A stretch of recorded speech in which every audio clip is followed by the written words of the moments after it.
La première étape, c'était de faire connaissance et donc d'organiser des temps de rencontre entre les membres responsables des formations au niveau de l'ensemble des établissements parties du GHT.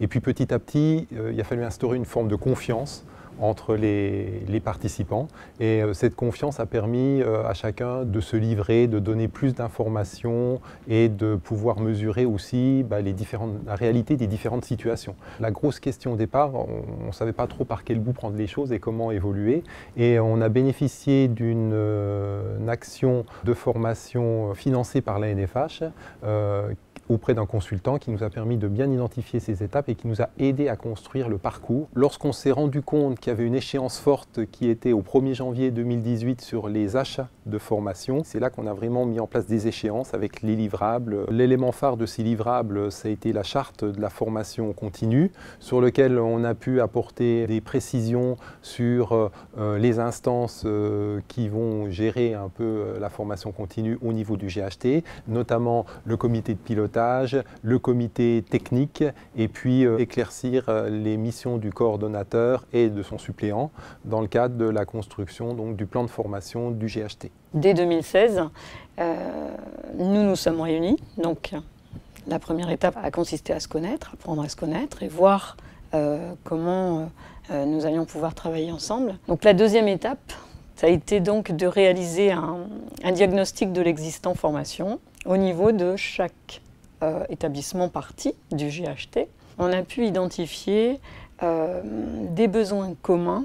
L'étape suivante, ça a été de se dire, bon, d'accord pour construire un plan coordonné de formation, mais autant que ce plan serve à tous, tant aux petits établissements qu'aux gros, qu'est le CHU. Nous avons construit la trame de ce qui allait être notre plan coordonné de formation du GHT. C'est un outil tout bête, hein, c'est un tableur Excel. Notre plan coordonné se résume à 35 formations sur 12 grands domaines. Il nous a fallu communiquer sur ce fameux plan coordonné de formation et programme DPC.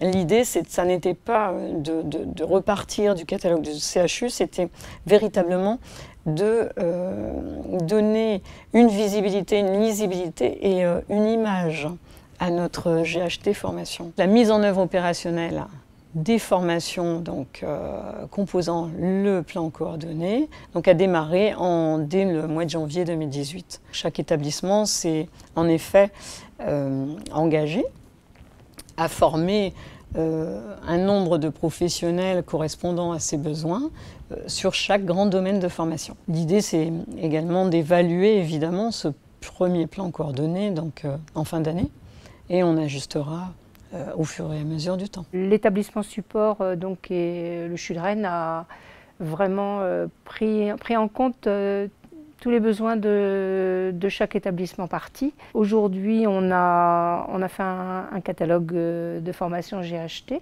un petit catalogue, hein, avec quelques établissements parties qui ont pris certaines formations. Je pense que chaque établissement partie a pris conscience aussi de l'importance de l'engagement qu'il avait aussi, parce que chacun s'engage à mettre un certain nombre de personnes dans les formations, puisqu'on fait des commandes de formation. Donc on a un acheteur qui est dédié, mais pas uniquement à la formation au niveau du CHU. Donc on a rencontré lors de nos réunions et donc on va être amené à travailler ensemble de plus en plus fréquemment et de façon plus pertinente.